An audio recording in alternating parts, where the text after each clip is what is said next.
The Agency, A Spy in the House by Y.S. Lee. So this book I read a few days ago, and it was on the recommendation of David. He had quite a glowing review of it, which I'll link in the doobly-doo in my pants, and it made the book sound quite appealing, and I thought, I want to read that. Sounds like it has all the elements I enjoy. And it was an enjoyable read. It concerns a girl named Mary Quinn, and she's rescued at age 12 from the gallows. She's sentenced to hang for pickpocketing and theft, and offered a place at Miss Grimshaw's Academy for Girls.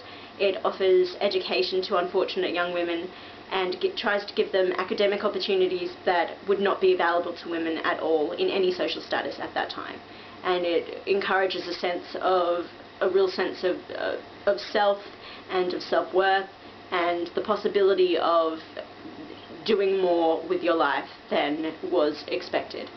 And yeah, so it skips ahead to when Mary's 17, and she's been at the school, and she's now completed her education and is teaching, and they offer her a place at the Agency, which is a kind of secret front behind the academy, and it's a female detective agency. They're offered private cases to solve. And so Mary's given a small role in a case they're currently trying to crack, and she's placed in the Thorhold family home. They're a wealthy merchant family, and she's to act as a lady's companion to their teenage daughter and just listen and look and try and scope out clues. So while she's there, she comes into contact with a young man named James, who has personal reasons for investigating into the family himself. So they develop an interesting relationship and kind of decide reluctantly to work together to try and find out what they can. And yeah, their relationship is very entertaining and interesting to read. They've got quite a frisson. It's like kind of Darcy Elizabeth, lots of bickering going on. They like to bait one another, and they're both very quick-witted. So yeah, that was certainly fun to read. And yeah, they just work to try and solve this case, and lots of different mysteries come in. It says one house, many secrets, and that's very true. The Thorhold family is full of backstabbing and deceit and lying and misdirection and all sorts of things going on in that one house. And yeah, the central mystery of the book, the main case, felt a bit wishy-washy at times. There were lots of red herrings and like purposeful going left, right and centre to try and mislead you and indeed the characters. And I understood the technique behind that, because it's classic crime fiction, you know, usage. But it did feel like we were losing focus at times, and the characters themselves, James and Mary, seemed to get distracted a fair bit, and so I was getting confused and lost as to what our clues were, and the details were becoming a bit vague. So in terms of that aspect, yeah, I wasn't that pleased. But I liked the characters of Mary and James. For once I liked a male character, and a male romantic lead, no less. So that was surprising. Yeah, I mean, I felt their narrative voices were very strong, and I really enjoyed them together.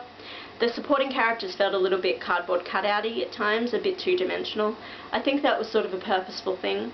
I mean, you had expectations of them, and some of them were subverted, but even when that occurred and we finally meet who the true villain of the piece is, one of the characters actually said, oh, it's rather melodramatic and of them when they make their big speech about why they've done what they've done, and you're kind of rolling your eyes at it a little bit. It's a bit fit to get together a little bit too neatly at the end. I think the conclusion was rushed in a way, and some of the revelations that came about didn't feel entirely credible for what we knew of the characters. So yeah, just in terms of the crime fiction aspect of it, I think is what lowered the bar for me.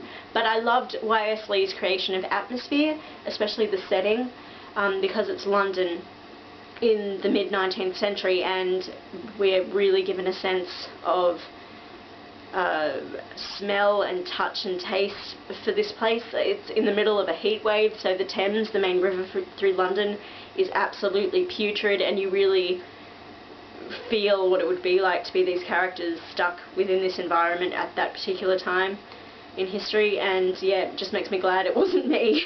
Yuck. No hygiene, foul.